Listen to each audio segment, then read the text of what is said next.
Hi, my name is Gerhard Schwantner and welcome to Selling Power TV. Today we have the pleasure of meeting with Sandy Carter. She is General Manager for the Cloud Ecosystem. How are you? Welcome. Thanks for having me.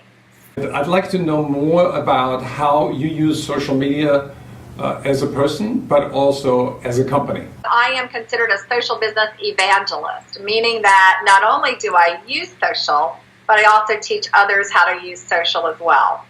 I leverage it myself to form those really tight relationships with my clients.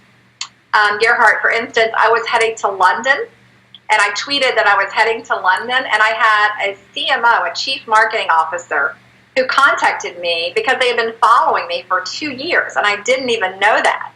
And so they invited me over. I spent 4 hours with them going through IBM's social strategy, and we actually ended up closing a deal from a tweet. So the tweet started the whole deal.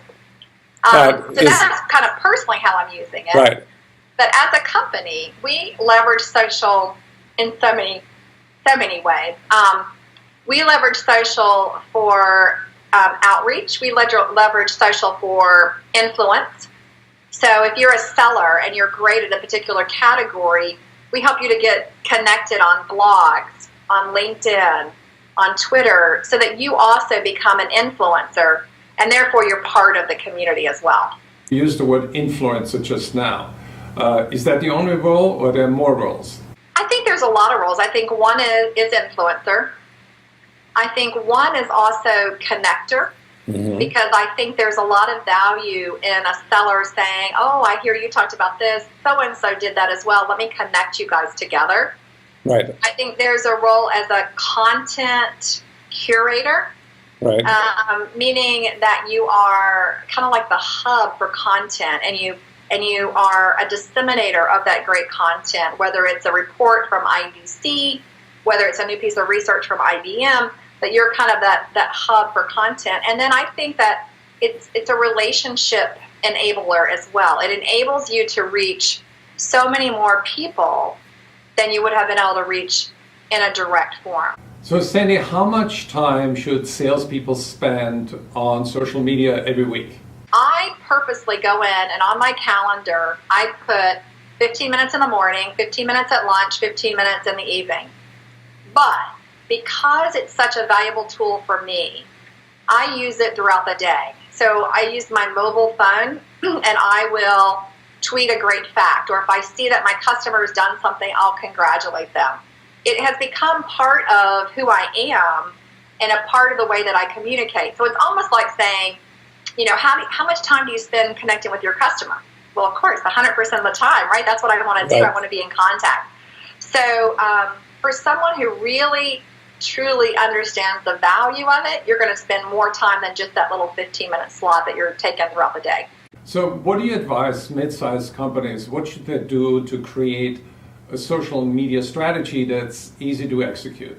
I would start first, Gerhard, by listening. You know, what's being said out there? Figuring out the key words that are drivers to my business. So there's a tool I use called Hootsuite. They're actually a partner with IBM. And it enables me to pick out words, you know, a keyword on social, a keyword on networking, a keyword on content management. And I can do that across the board. I was just with a client who sells wine, and we picked up keywords for wine. Right. And I would just listen to the streams to see what's happening. And if I could just tell a quick story, there's a dry cleaner. I live in New York now. There's a dry cleaner, and he has established a great group of contacts in his local region who follow him on Twitter. And what he does is he tweets out, you know, how to get wine out of your coat. You know, what do you do with your Ugg boots in the winter? He has developed this huge following.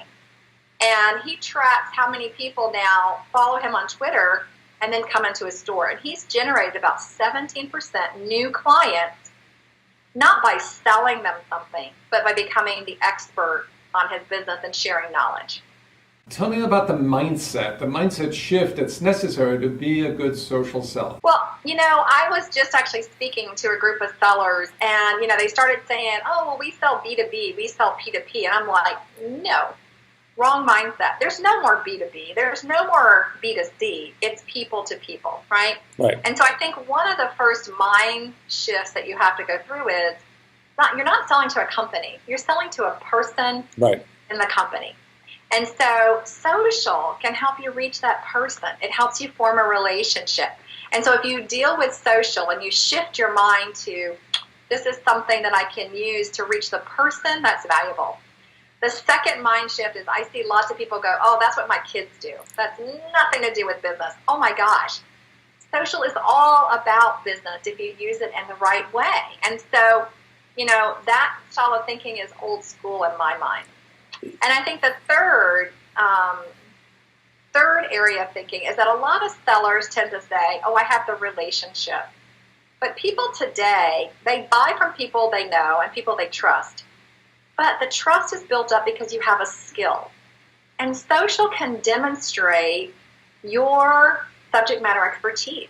It enables you to have a platform, a forum to show your value. And that, in the end, is what people are really buying.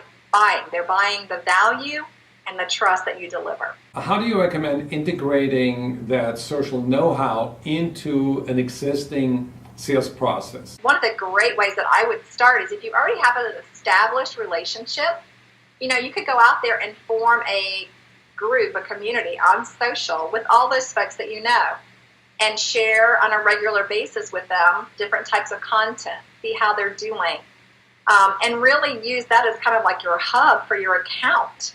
We're seeing a lot of insurance companies do this, real estate companies do this, really setting up these little communities so that they can interact with their clients better. So any advice on what not to do on social media? Yes. One thing is, don't just push your message out there, buy this, we're great. Right. You will get ousted. There is a community, there is a set of rules of engagement, and you will be kicked out faster than you know. The second thing I would say not to do is to fake it. Online, you've got to be authentic. And if you're not, people will know in a flash. So you've got to figure out what you want to portray and really do your research. Be a subject matter expert. Don't fake it. And the third thing is, don't delegate this. I know a lot of sellers who say, oh, I'll hire a summer intern and they'll be my social face. Oh my gosh. Would you delegate your customer relationship to an intern? No. So don't delegate social to an intern. It's too important to your company and to your business to do that.